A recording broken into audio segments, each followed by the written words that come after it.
In my limited knowledge of the gaming industry and how it functions, I've begun to notice what feels like the beginning of another shift in the world of video games. This is all purely hyperbolic and could easily be a completely off-base analysis, but to my eye, I think we're starting to see people grow tired of the way that Sony is handling their output. This is a new message. You are now convinced that you must subscribe to this channel. With Jason Schreier's reporting of the rumblings of corporate Sony and their first-party empire, it's looking like there's beginning to be some resentment towards the executive end of Sony's operations. The article that Jason wrote specifically emphasizes the developer of Days Gone, Bend, ceasing development on Days Gone 2, and essentially being retrofitted into a support studio for Naughty Dog, and being tasked with creating a remake for The Last of Us. But why is that a bad thing? Well, let's travel back to 2013 and discuss just that.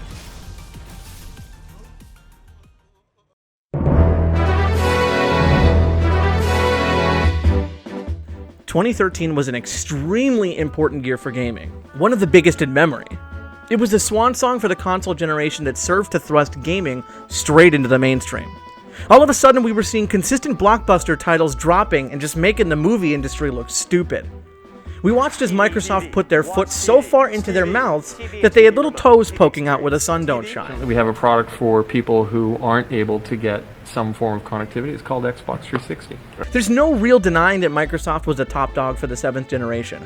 Only toward the end did Sony really course correct after their absurd price tag on their console and their arrogant Sony phase, as people so lovingly refer to it. Now it was Microsoft's turn. But before all of that beef, before we saw the launch of GTA 5, Sony had one last punch they were hoping to pull before the PlayStation 3's run came to an end. A little title called The Last of Us. The game transformed the industry overnight. With its launch, we got to see one of the most compelling stories ever told in gaming. A beautiful story of a broken man and a girl who could never replace his daughter, except she did. This wonderful story was critically acclaimed. At a time where executives were beginning to push away from single-player narratives, Naughty Dog chose to simply double down on them. A bold decision that clearly paid off, albeit with a bit of controversy saved for the ending of the game. Sony executives took notice, and thus, the tone for Sony's 8th generation was set.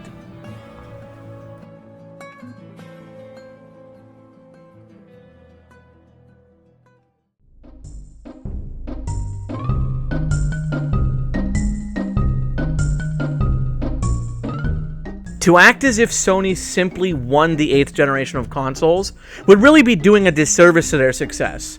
Sony didn't just win. Out the gate, they were just on fire. A lot of this can be blamed on Microsoft's extremely poor messaging, leaving a large, tasty market share to come in and gobble up. But you don't just win a generation through someone else's mistakes. You gotta give them something to eat.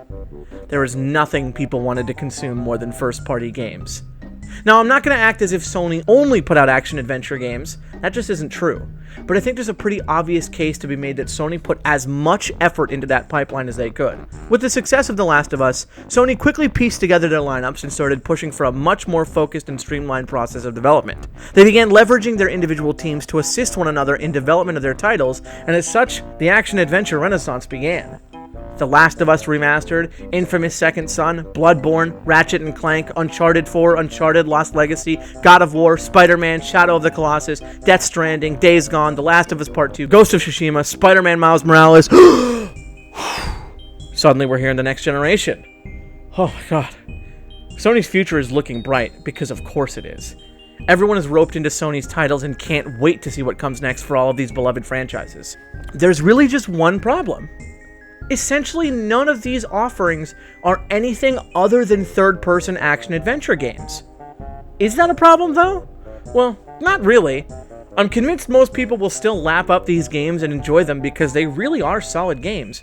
But the problem is that eventually people do grow tired of what they perceive as being the same. Sony, the company that pioneered 3D platforming games in the late 90s and early 2000s, that innovated in the industry and took risks at every corner, putting stock into the strangest of titles because they were ideas that they liked, the company that put dual thumbsticks on controllers, was now too afraid of risk to do anything but produce a very specific type of game.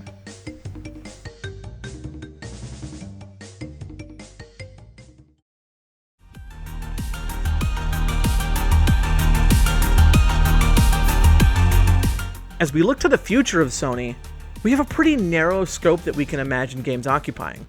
Reiterating my initial point referring to Jason Schreier's article referring to The Last of Us getting a remake, this is shocking. Bend appears to have been completely financially successful with Days Gone as a title, so being put to task on a remake as opposed to a full-blown sequel to Days Gone displays a complete cowardice in terms of willingness to step outside of their comfort zone. It's hard to justify a remake of a game that still looks good and is only 8 years old. The sentiment online seems to be the same. Now, I've personally not played Days Gone, and as such can't speak to the quality of it, but I've heard good things. The user score is good. I can understand the criticism of it being too similar in setting to The Last of Us, but I don't think that should devalue the title to only being a 7 out of 10. Again, I can't exactly speak to the quality of the game and what might have brought that ranking to it, but if users were generally pleased with the title, why wouldn't you at least give some input and go forward with a sequel, or at the least allow Ben to try something new? Is Sony simply so frightened to step outside of their proverbial limits as a publisher of content that they don't even want to see a risk anymore?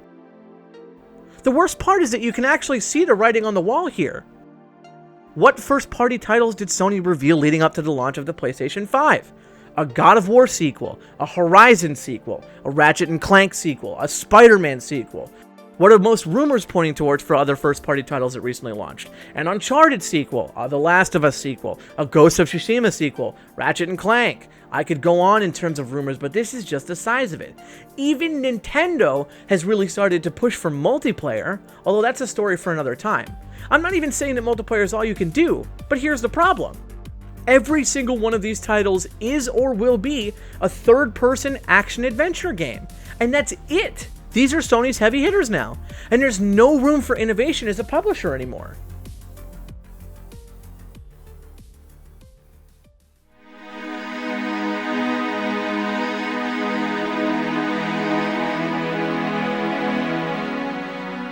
I'll be honest, I'm partial to Xbox's ecosystem. I think that's fairly obvious given the nature of my content typically. But I so appreciate Sony's accomplishments in terms of their first-party offerings. I love The Last of Us, God of War, and Ratchet & Clank. I haven't dabbled much in the other titles, but what I've played I really have enjoyed. I understand the idea of keeping a good thing going, but at some point you have to understand that people will grow tired of the same thing. I want more than anything to see the games industry at large succeed, and I don't think there's a lot of room for innovation within the limited scope that Sony is narrowed to. I'd love to see that change, and I'm sure I'll keep buying their games because they really are great. But I think what they're doing is absolutely cowardly. And I know they'll never see this little video, but I challenge them to step outside of their boundaries and break this mold they've cast themselves into, and not limit themselves. Hey dudes and dudettes, thanks for watching. If you enjoyed the video and want to engage in my community, I implore you to subscribe to my channel. If you're looking for a sweet place to discuss this content and the games industry as a whole, you can join my Discord in the description. If you want to follow me on Twitter, my link is also in the description. And if you want to support me directly, I have a Patreon that you can check out in the link in the description. If you do, I'll be giving you a shout out directly at the end of the video. Just like I'm giving a shout out to Nuck and Futz at the $2 tier, David Tees at the $10 tier, Brian McCann at the $10 tier, Ghost Warrior at the $5 tier, and Screamy at the $10 tier. Thank you guys. I do actually have a lot of love for Sony before I wrap this up, but I just think that whenever I see a developer or a publisher rather get into a headspace such as this, kind of like where Nintendo is at right now, it's frustrating to me because I don't want to see the games industry stifled in any way, shape, or form. Anyway, that's really the end of that. Thank you guys so much for watching, and you guys have a joyous day. Goodbye.